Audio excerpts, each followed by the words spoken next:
Hi everyone. Welcome back to Spoken English Radio. So today we're looking to tackle a problem that a lot of English learners have, and that is to make small talk. How we fix that is by transitioning conversations from things that we are comfortable talking about, like family, home, pets, and even your favorite foods. So today, please listen to a podcast with Sarah and James.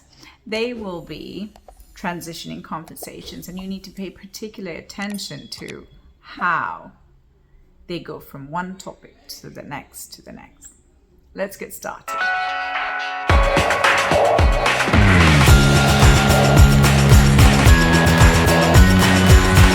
Welcome back to Spoken English Radio. I'm James. And I'm Sarah. Today, we are going to teach you how to introduce yourself and, more importantly, how to keep the conversation going. Many students freeze after saying hello. They don't know what to ask next. Today, we will show you how to ask about family, home, food, and jobs naturally. Let's listen to two people meeting at a coffee shop. Listen to how they switch from one topic to the next. Excuse me, is anyone sitting here? No, go ahead. It's all yours. Thanks. It's so crowded in here today. I know, right? I think everyone had the same idea to escape the rain. I'm James, by the way. Nice to meet you, James. I'm Sarah. Nice to meet you. So, what brings you here today, Sarah? Working or just relaxing? A bit of both. I'm actually trying to finish a graphic design project, but I needed some caffeine first. What about you? What do you do? I'm actually a writer. I usually come here to find inspiration. That sounds interesting. So, do you live around here, or do you travel for your writing? I was actually born and raised here. I just bought a house in the suburbs, slightly outside the city. It's a bit quiet, though. So, are you from around here, Sarah? Actually, no. I grew up in Chicago, but I moved here for work about 2 years ago. I'm renting a small apartment downtown. Quiet is nice. I bet you have more space than me. Do you live alone? I do, but my family is huge, so they visit a lot. I have 2 older brothers and 1 younger sister. It gets pretty loud during the holidays.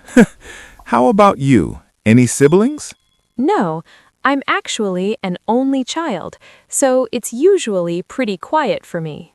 Oh, wow. So are your parents still back in Chicago? Yes, they are. My dad is a retired engineer, and my mom is still working as a teacher. They try to visit when they can. That's nice. Since you live in an apartment, I guess you probably don't have any pets. Sadly, no. My landlord doesn't allow dogs, but I'm definitely a dog person. What about you? I have a golden retriever named Max. He keeps me company while I write. I am so jealous. I'd love to have a dog. Well, if you ever want to walk him, let me know. By the way, all this talking is making me hungry. Have you tried the food here? Oh, I'm a huge foodie, so I've tried everything. You have to try the blueberry muffin. It's delicious.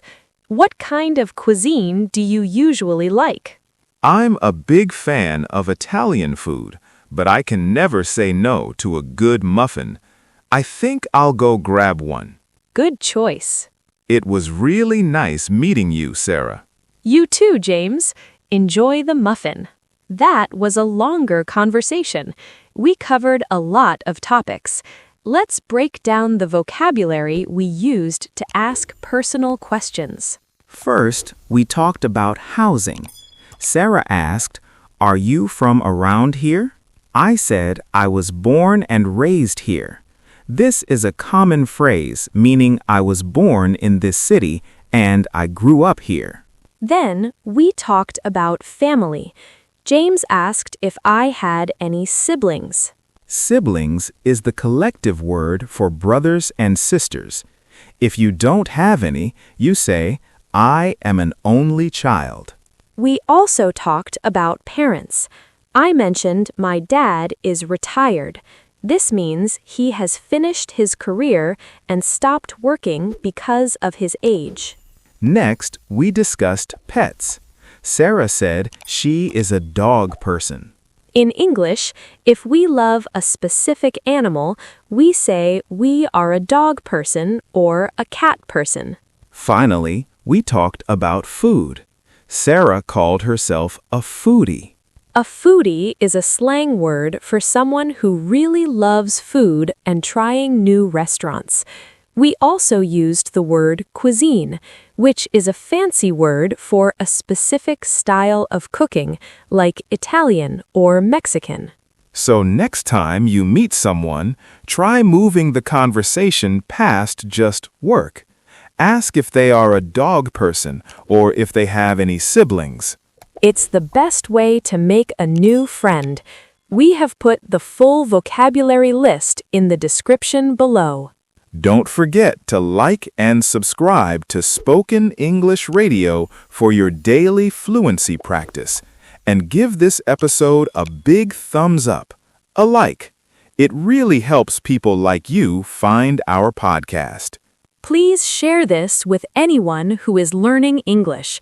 We want to help as many people as we can. We want you to practice.